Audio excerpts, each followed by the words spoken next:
이기고 라는 제목으로 말씀의 은혜를 나누길 원합니다. 사실 오늘 본문 말씀은 제가 9장 전체의 말씀을 선정하여 여러분과 함께 나누길 원하는데요. 중요한 말씀 1절에서 11절까지만 같이 읽어보았습니다. 여러분은 요한복음 9장에 있는 말씀 많이 익히 들어보셨죠? 실로암못에서 맹인이 예수 그리스도로 인하여 치유받는 사건을 기록하고 있습니다. 우리 인생이 이 맹인과 같을 때가 있습니다. 제가 달라스에 처음 미국에 왔을 때 달라스라는 도시로 왔었는데요. 그 달라스는 굉장히 뜨거운 도시였습니다. 그런데 한 가지 좋은 것이 있었는데 밤이 되면은 폭풍우가 몰아치는 것이었습니다. 아니, 폭풍우가 몰아치는 것이 뭐가 그렇게 좋은가 생각이 들지 모르겠는데 폭풍우가 몰아치는 게 당시 저에게는 좋았습니다. 왜냐하면 폭풍우가 바람과 비가 너무나 거세였기 때문에 세차장에 갈 필요가 없었기 때문입니다. 어찌나 바람과 비바람이 세게 몰아닥치는지 밖에 세워만 둬도 차가 깨끗해졌습니다. 그런데 어느 날이었습니다. 갑자기 폭풍우가 몰아치는데 우박이 내리기 시작하는 겁니다. 우박이 점점 커지더니 쿵쿵 지붕을 울립니다. 그래서 급한 마음에 창밖을 바라봤습니다. 그랬더니 탁구공만한 우박이 떨어지기 시작하는 겁니다. 저는요, 세차를 생각해서 비바람이 닥칠 것을 생각해서 한적한 곳에 방해받지 않는 곳에다가 차를 주차해 놨는데 그만 우박이 떨어지니 어찌 됐겠습니까? 제가 보는 눈앞에서 차가 박살이 나기 시작했습니다. 유리창이 깨지고요, 그냥 차가 곳곳에 그냥 덴트가 나기 시작했습니다. 그것을 보니까 너무나 가슴이 아팠습니다. 제가 보는 앞에서 제가 샀던, 당시 돈도 없는 상황에서 귀하게 샀던 차인데, 중고차인데 그것이 막 깨지는 것을 보니 너무 가슴이 아팠습니다. 제자인 저와 여러분에도 갑자기 이와 같이 고난과 재난이 닥칠 때가 있다는 겁니다. 고난은 마치 이 우박과 같습니다. 내가 예상하지 못한 그때 우리의 삶에 닥쳐서 우리의 삶의 평안을 빼앗아가기 때문입니다. 어떤 사람이 이렇게 생각할지 모르겠습니다. 아니, 목사님, 왜 고난에 대한 이야기만 합니까? 고난에 대한 이야기 그만했으면 좋겠습니다 생각이 드시는 분이 혹시 이 자리에 계십니까? 제 아내가 그러더군요. 왜 고난에 대한 이야기만 하냐. 그런데 믿는 사람들에게 있어서 사실 이 고난의 이야기는 빠질 수가 없습니다. 왜냐하면 믿는 사람들은 바로 이 고난으로부터 나오는 자들이기 때문입니다. 제자의 삶은요, 마치 뜨거운 불길 가운데, 용광로 가운데서 재련되는 철과 같습니다. 우리는 이 고난이라는 불감 안에서 우리의 믿음을 순결하게 불순물을 제거하고 주님이 기뻐하는 단단한 모습으로, 아름다운 모습으로 나오기 때문입니다. 오늘 말씀 가운데도 고난을 이기고 고난 가운데서 정말 벼려지고 날카로워지는 제자 한 사람의 모습을 성경은 기록하고 있습니다. 오늘 이 제자의 모습을 통해 환난을 이기고 어떻게 하면 제자가 하나님을 영화롭게 하는지, 또 하나님의 지혜를 배우는 이 예배 시간 될 수 있기를 간절히 바랍니다. 환난 속에 제자가 기억해야 될 첫 번째가 있는데, 우리 다 같이 스크린에 나가는데 같이 읽어보겠습니다. 시작. 제자의 고난은 하나님 영광을 드러낸다. 제자의 고난은 무엇을 드러낸다고요? 하나님 영광을 드러낸다 라는 것입니다. 오늘 본문 말씀을 보면은 예수님이 길을 가시다가 한 사람을 만납니다. 요한복음 9장 1절 말씀인데 우리 한번 같이 읽어보겠습니다. 시작. 예수께서 길을 가실 때 날 때부터 맹인된 사람을 보신지라. 아멘. 누구를 만났습니까? 맹인된 사람, 앞을 보지 못하는 사람을 예수님께서 길을 가다 만났다라는 겁니다. 이 사람은요, 날 때부터 앞을 보지 못하던 사람이죠. 앞을 보지 못한다라는 것, 여러분 그냥 남의 일이니까 쉽게 생각할지 모르겠습니다. 그런데 만약 지금 여러분이 눈을 감고 이 교회 본당 밖으로 나간다고 한번 생각해 보십시오. 쉽겠습니까? 쉽지 않습니다. 쉽지 않을 뿐만 아니라 사실상 삶이 힘듭니다. 삶이 불가능합니다. 눈이 보이지 않는다라는 것은 이처럼 육체적으로 삶의 어려움이 우리의 삶에 찾아온다는 것을 뜻하죠. 그런데 당시에 예수님이 살아있을 때의 맹인의 삶, 눈을 보지 못하는 삶은 더욱더 비참했습니다. 왜냐하면은 당시 예루살렘 사람들은 안 그래도 먹고 살기 힘든데 눈앞이 보이지 않으니 일도 못할 거고요. 그렇기 때문에 그는 할 수 있는 것이 없었겠죠. 주변에 있는 사람들이 그를 얼마나 무시하고 경멸했겠습니까? 주변 사람들의 시선을 요한복음 9장 8절에서는 다음과 같이 이야기합니다. 제가 읽어드리겠습니다. 이웃 사람들과 전에 그가 거리는 것을 보았던 사람들이 이르되 이는 앉아서 구걸하던 자가 아니냐. 지금 주변 사람들이 이 맹인을 향한 시선이 어떻다라는 것을 알 수 있습니까? 야, 얘 그때 그 거지 새끼 아니야? 라고 이야기하고 있는 겁니다. 이 사람이 얼마나 힘들었겠습니까? 그 사람이 할 수 있는 거라고는, 이 세상에 태어나서 유일하게 할 수 있는 것이라고는 떼양볕에서 먼지를 먹으며 사람들에게 외치는 것밖에 없습니다. 돈을 달라고, 먹을 것을 달라고 구걸하는 것이 그 인생에 할 수 있는 전부였다라는 것입니다. 이와 같은 맹인의 삶을 제자들이 보고 예수님께 묻습니다. 요한복음 9장 2절 말씀입니다. 제가 읽어드리겠습니다. 제자들이 물어 이르되 랍비여, 이 사람이 맹인으로 난 것이 누구의 죄로 인함이니이까? 자기니이까 그의 부모니이까? 지금 제자들이 예수님께 묻고 있는 것이 무엇입니까? 예수님, 이 맹인 이처럼 비참하게 살아가는데 도대체 무슨 잘못을 했길래 이와 같이 비참한 인생을 살고 있는 것입니까? 그가 지은 죄가 크기 때문입니까? 아니면 그가 죄를 지은 것이 아니라면 그의 부모의 죄 때문입니까? 라고 묻고 있다라는 것이죠. 근데 사실 제자들은 알지 못했습니다. 그들은 인식하지 못했지만 지금 제자들이 예수님께 묻고 있는 이 질문은 보편적인 우리의 인생 가운데도 대입해 볼 수 있는 질문입니다. 꼭 거지에게만 해당되는 이야기가 아니라는 겁니다. 우리의 삶에도 고난이 찾아올 때가 있죠. 우리의 삶에 고난이 찾아올 때 우리는 하나님께 묻지 않습니까? 하나님, 내 삶에 고난이 찾아온 이것이 나의 죄로 인한 것입니까? 아니면 내 주변의 내 부모와 내 친구의 죄로 인한 것입니까? 하나님께 물을 때가 있지 않습니까? 제자인 우리의 삶에도 이와 같이 어려움이 찾아오게 되면 우리는 하나님을 향해서 이와 같은 질문들을 한다는 겁니다. 내 삶에 고난이 닥쳤을 때, 어려움이 닥쳤을 때 하나님 앞에, 하나님, 나의 죄가 무엇입니까? 나의 삶을 돌아볼 수 있는 것은 굉장히 건강한 신앙입니다. 저는 여러분들이 건강한 신앙으로 주님 앞에 축복받는 인생 될 수 있길 정말 간절히 바랍니다. 그러나 고난이 우리의 삶에 닥쳤을 때 하나님께서는 오늘 제자인 우리의 삶에 고난이 있는 또 다른 이유가 있음을 말씀하고 계시죠. 요한복음 9장 3절 말씀인데 우리 한번 다 같이 읽어보겠습니다. 시작. 예수께서 대답하시되 이 사람이나 그 부모의 죄로 인한 것이 아니라 그에게서 하나님이 하시는 일을 나타내고자 하심이라. 아멘. 지금 이 맹인 거지가 길거리에서 땡볕에서 사람들에게 경멸과 무시를 당하며 거지 행세를 하고 있는 것은 무엇 때문이라고 이야기하고 있습니까? 하나님이 하시는 일을 나타내고자 한다 말씀하고 있습니다. 어떤 일입니까? 하나님께서 자기 백성들 가운데 역사하심을 드러내시기 위해 하나님께서 그에게 그와 같은 어려움을 겪게 하셨다라는 겁니다. 하나님이 이 세상을 치유하고 회복시키시며 온전케 하시는 주 되심을, 또 하나님께서 예수 그리스도 안에 역사하고 계심을 드러내기 위해 그 맹인이 이와 같이 어려움, 고난을 당하고 있다는 것입니다. 그리고 주님이 무엇합니까? 요한복음 9장 6절과 7절 말씀인데 우리 한번 같이 읽어보겠습니다. 시작. 이 말씀을 하시고 땅에 침을 뱉어 진흙을 이겨 그의 눈에 바르시고 이르시되 실로암 못에 가서 씻으라 하시니, 실로암은 번역하면 보냄을 받았다는 뜻이라. 이에 가서 씻고 밝은 눈으로 왔더라. 아멘. 지금 예수님 무엇하고 계십니까? 사람을 흙으로 만드신 하나님께서 흙으로 다시 한번 그의 눈을 온전케 하십니다. 맹인의 그 환난의 문제를, 그 고통의 문제를 근원부터 해결하시는 하나님을 볼 수가 있죠.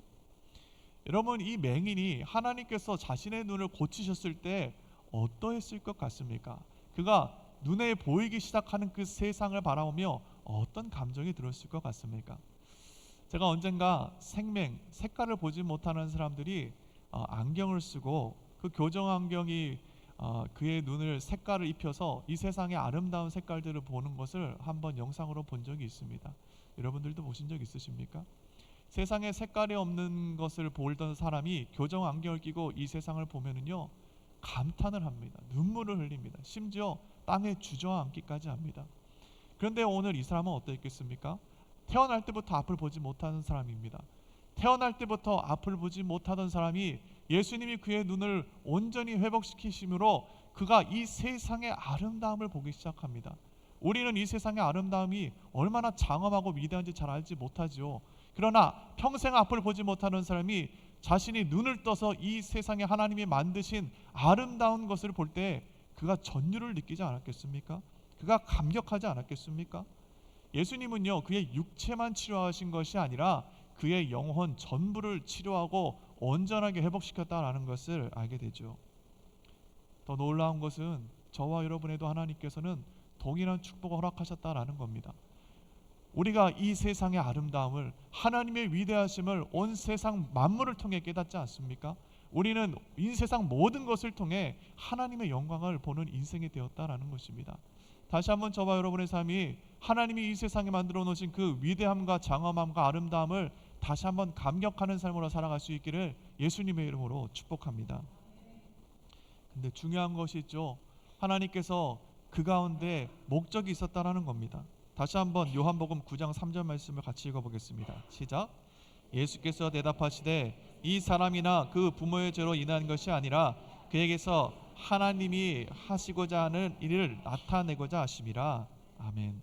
무엇을 나타낸다 말씀합니까? 하나님이 하시고자 하는 일을 나타내기 위함이다 이야기하고 있습니다.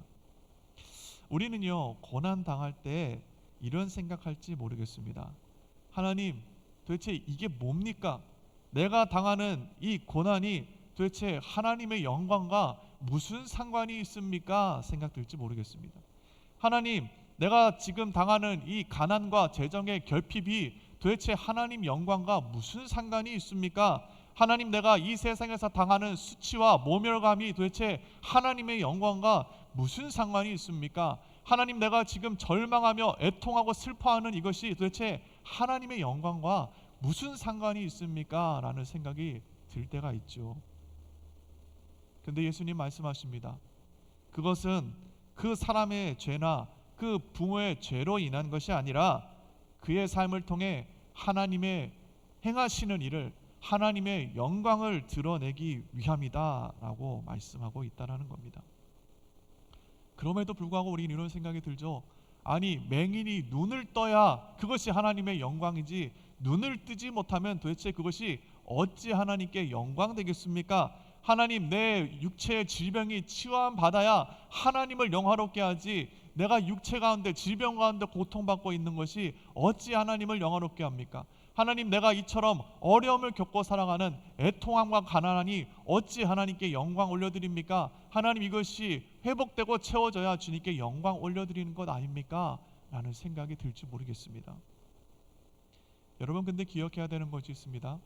제자인 우리의 삶은 하나님께서 반드시 우리의 삶을 통해 그 고난 가운데서도 주님의 영광을 드러내신다라는 것입니다. 그것이 바로 제자의 삶입니다. 제자의 삶은요, 눈이 뜨든지 뜨지 못하든지 내 삶에 질병이 있든지 없든지 내가 가난하든지 부하든지 상관없이 주님의 영광을 드러내는 삶을 살아가는 것이 바로 저와 여러분의 삶이라는 것입니다. 고난 가운데서 하나님의 영광이 드러납니다.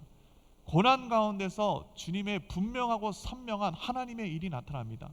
성경에는 이러한 사람들이 많이 기록이 되어 있죠. 제가 이분들을 다 한 사람 한 사람 여러분들과 이야기를 하면 오늘 여러분들을 집에 못 가실지도 모릅니다. 그렇기 때문에 제가 한 분만, 그 중에 한 사람만 여러분들에게 소개해 드리기 원합니다. 고난 가운데서 하나님의 행하신 일을 가장 분명하게 드러냈던 것은 다른 아닌 바로 예수 그리스도입니다. 여러분, 예수 그리스도의 십자가를 생각해 보십시오. 십자가는요, 죽음의 형틀입니다. 사형의 형틀입니다. 예수님께서 발가벗겨져서 십자가에 못 박히실 때 기적이 일어났습니까?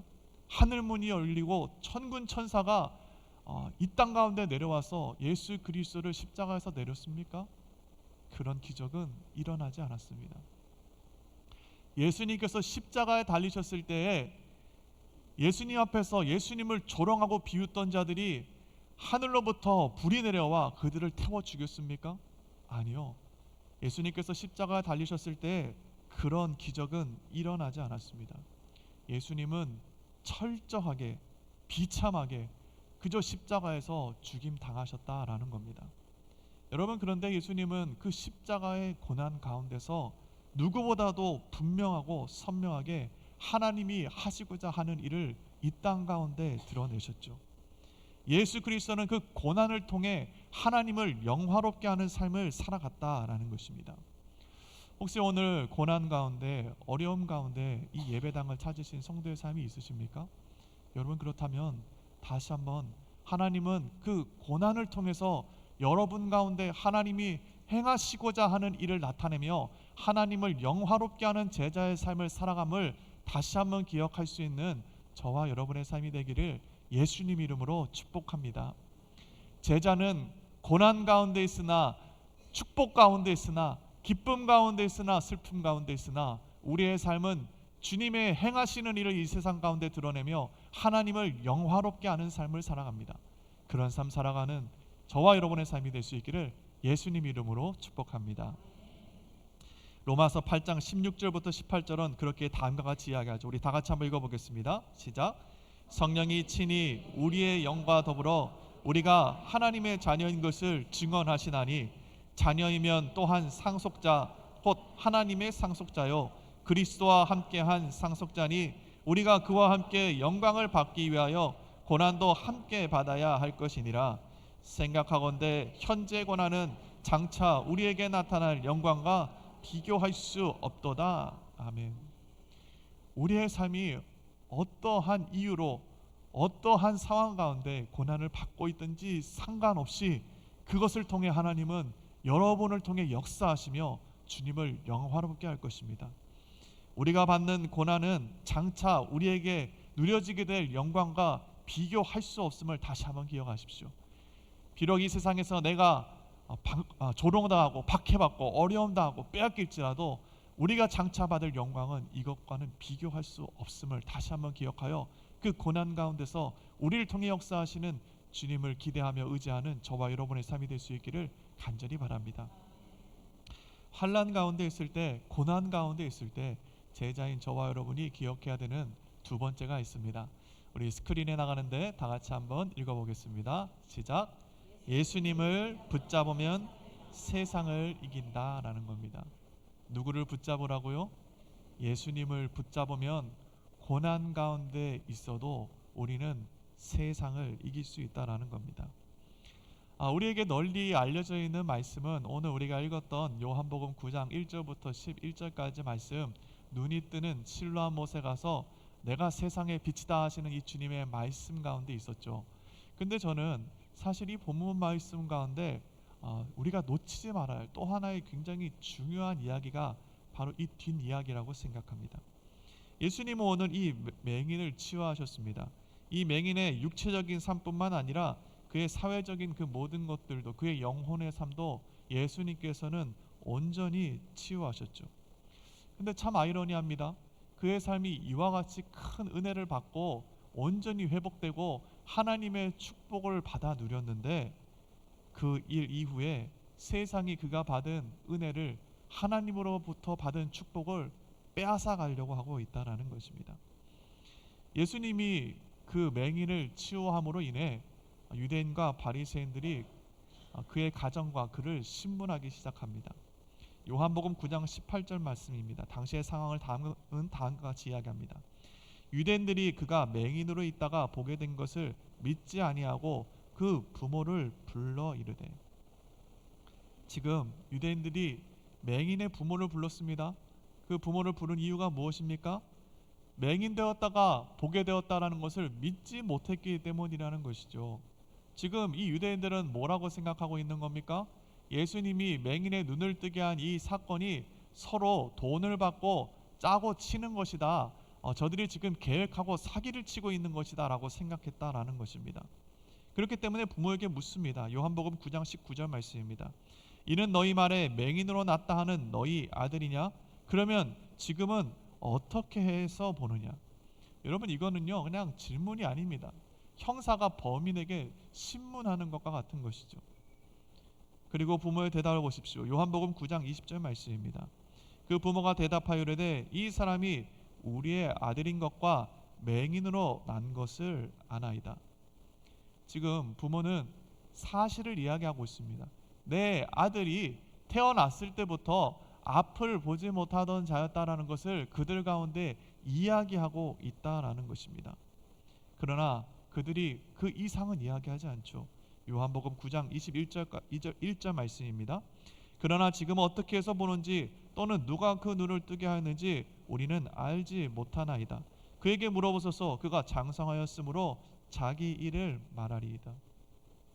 지금 이 맹인의 부모는요, 유대인들 앞에서 그 아들이 어찌 치유함 받았는지 그 이상은 이야기하지 않습니다.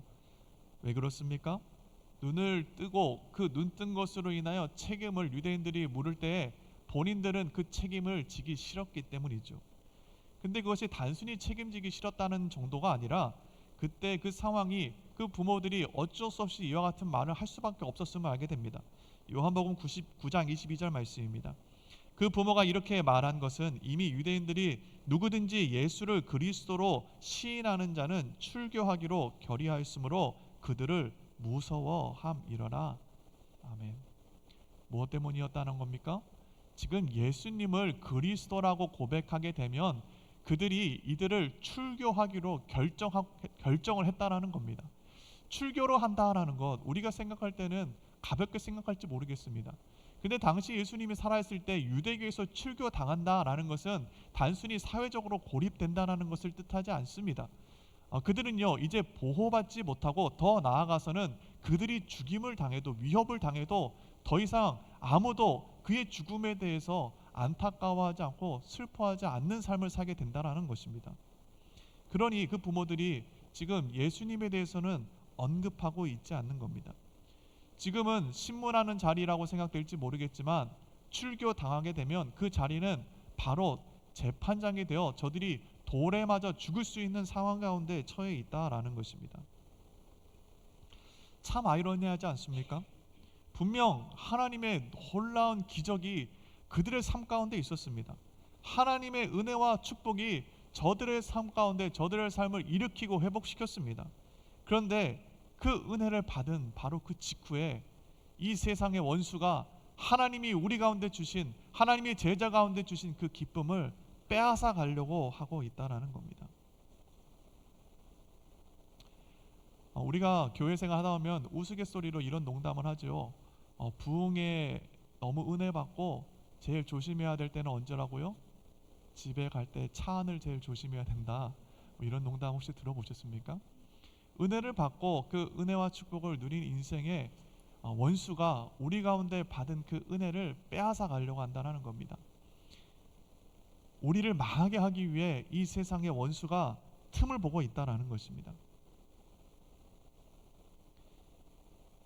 오늘 이 맹인의 삶도 마찬가지죠. 그가 놀라운 기적을 경험했습니다. 자신의 눈을 치유하시고 이 세상의 위대함과 아름다움을 보게 하신 예수 그리스도를 그들의 삶이 경험했지만 그 은혜를 세상이 빼앗아 가려고 하고 있습니다. 요한복음 9장 24절 말씀입니다. 이에 그들이 맹인이었던 사람을 두 번째 불러 이르되 너는 하나님께 영광을 돌리라. 우리는 그 사람이 죄인인 줄 아노라. 지금 무엇을 얘기하고 있는 겁니까? 맹인을 불러서 다그치고 있죠. 위협하고 있습니다. 너를 치료한 예수 그리스도는 죄인이니까 너는 그를 믿지도 말고 따라가지도 말라 위협하고 있는 것이죠.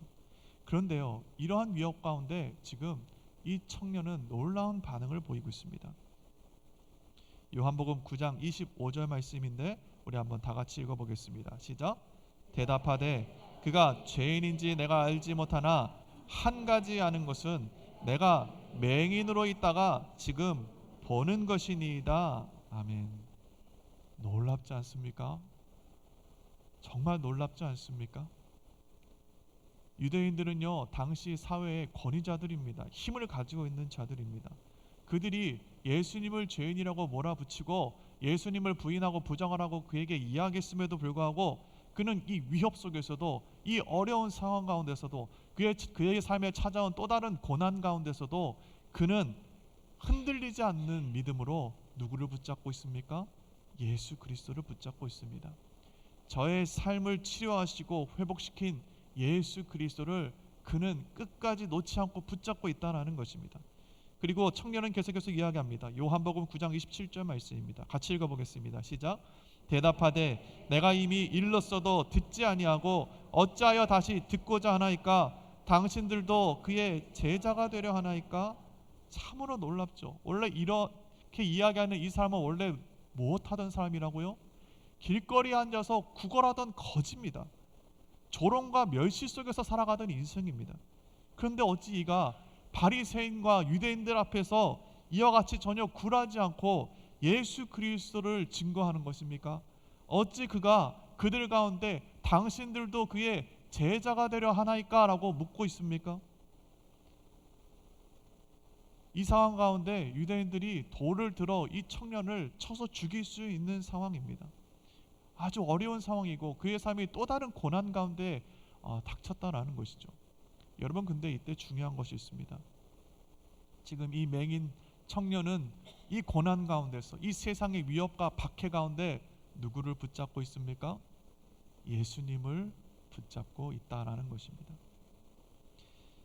하나님은 우리에게 은혜를 주십니다. 하나님은 우리에게 축복을 주십니다. 하나님은 기적과 기사를 우리의 삶 가운데 베푸십니다. 그런데 그 기적과 은혜와 축복을 우리의 삶이 세상 가운데 빼앗기지 않도록 지키는 것은 바로 우리의 역할이라는 것입니다. 여러분, 하나님께서 여러분에게 주신 그 놀라운 기적과 은혜를 다시 한번 기억하고 붙잡을 수 있는 저와 여러분의 삶이 될 수 있기를 간절히 바랍니다. 그는요, 자신의 손에 쥔 이 예수 그리스도를 놓지 않습니다. 그리고 그는 이야기합니다. 요한복음 9장 32절과 33절 말씀입니다. 같이 읽어보겠습니다. 시작. 창세 이후로 맹인으로 난 자의 눈을 뜨게 하였다함을 듣지 못하였으니 이 사람이 하나님께로부터 오지 아니하였으면 아무 일도 할 수 없으리로다. 아멘. 여러분, 이 사람은요 단순히 육체적으로만 눈을 뜬 것이 아닙니다. 이 사람은 그의 영혼이, 그의 마음이 눈을 뜨고 그를 만드시고 사랑하시며 구원하시고 온전케 하시는 하나님을 바라보며 그의 삶이 온전히 회복되었다라는 것을 알게 되죠. 그가 어찌 이와 같이 어려움 가운데 있었을 때 흔들리지 않는 믿음으로 어려움 가운데서도 예수님 곁에 있을 수 있었습니까? 그것은 그가 하나님께서 저의 삶에 베푸신 은혜를 잊지 않았기 때문입니다. 다시 한번 저의 삶에 치유하시고 역사하시고 그에게 다가오셨던 예수 그리스도를 그가 붙잡았음으로 인하여 그의 삶이 환난 가운데서도 넘어지지 않았다라는 것입니다. 이와 같이 환난 가운데서도, 세상의 위협 가운데서도, 박해 가운데서도 주님을 꼭 붙잡고 있었던 이 맹인 청년을 예수님께서 찾아오십니다. 요한복음 9장 35절에서 37절 말씀입니다. 제가 읽어드리겠습니다. 예수께서 그들이 그 사람을 쫓아냈다 하는 말을 들으셨더니 그를 만나사 이르시되 내가 인자를 믿느냐? 대답하여 이르되 주여 그가 누구시오니까 내가 믿고자 하나이다. 예수께서 이르시되 내가 그를 보았거니와 지금 너와 말하는 자가 그이니라. 아멘. 고난 가운데서도, 세상의 풍파 가운데서도, 그를 집어삼키려고 하는 세상의 파도 가운데서 예수 그리스도를 끝까지 붙잡고 있었던 이 맹인의 삶에 예수님이 찾아오십니다. 그리고 그를 축복하시죠. 그리고 37절 말씀입니다. 예수께서 이르시되 내가 그를 보았거니와 지금 너와 말하는 자가 그이니라. 맹인으로 살아가던 그의 인생이 창조주 하나님을 보고 있습니다. 그리고 자신을 사랑하고 축복하며 저의 삶을 일으키는 하나님을 그가 그 두 눈으로 보고 있습니다.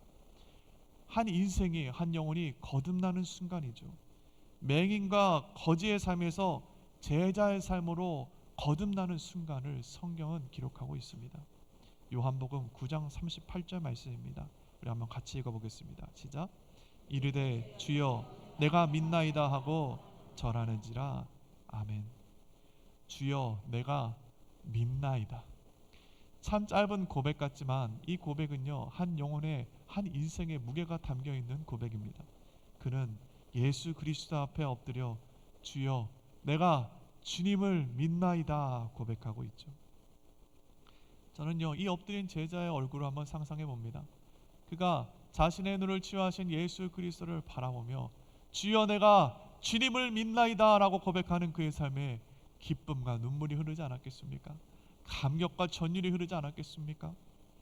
더 이상 그는 이 세상에 있는 것들을 볼 때 이전과는 다릅니다.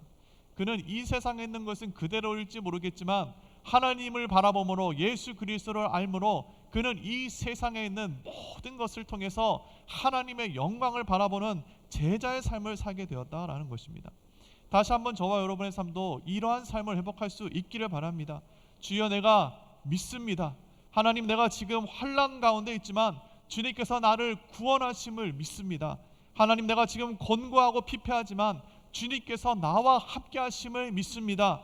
하나님, 내가 지금 애통하고 슬퍼하지만 하나님께서 나를 사랑하심을 믿습니다 라고 주님 앞에 고백하는 저와 여러분의 삶이 될 수 있기를 예수님 이름으로 축복합니다. 그러할 때 우리의 삶이 고난 가운데 있을지라도 우리의 삶에 찾아오셔서 역사하시는 주님으로 인하여 이 세상의 어려움 가운데서도 고난 가운데서도 주님을 영화롭게 하는 제자의 삶을 살아갈 수 있게 되는 것입니다. 혹시 고난 가운데 있는 성도의 삶이 있습니까? 혹시 어려움 가운데 예배당을 찾으신 성도의 삶이 있습니까? 여러분, 그렇다면 고난 가운데 기뻐하십시오. 왜냐하면 그 고난을 통해 하나님께서 여러분의 삶에 역사하실 것이기 때문입니다. 혹시 고난 가운데 어려움 가운데 슬피 울며 절망하는 삶이 오늘 이 가운데 있습니까? 그렇다면 고난 가운데 여러분의 삶에 역사하시는 그 예수 그리스도를 기대하고 붙잡으십시오. 하나님은 반드시 여러분의 삶을 통해 이 세상에 하나님의 나라를 세우며 주님을 영화롭게 하는 제자의 삶을 살아가게 할 것이기 때문입니다. 환난 가운데 있을 때 제자의 우리의 삶은 고난 가운데서 하나님을 영화롭게 하는 삶임을 기억하십시오. 그리고 고난 가운데 있을 때 우리의 삶에 역사하시는 주님을 붙잡음으로 하나님 곁에 거할 때 우리의 삶은 하나님을 영화롭게 하는 삶을 살아감을 기억하십시오. 그리하여 비록 고난 가운데 있을지라도 주님과 함께 이 세상에 다시 한번 하나님을 증거하며 담대히 주 예수의 이름을 선포하며 제자됨을 드러내는 우리 모두 될 수 있기를 예수님의 이름으로 축복합니다. 기도하시겠습니다.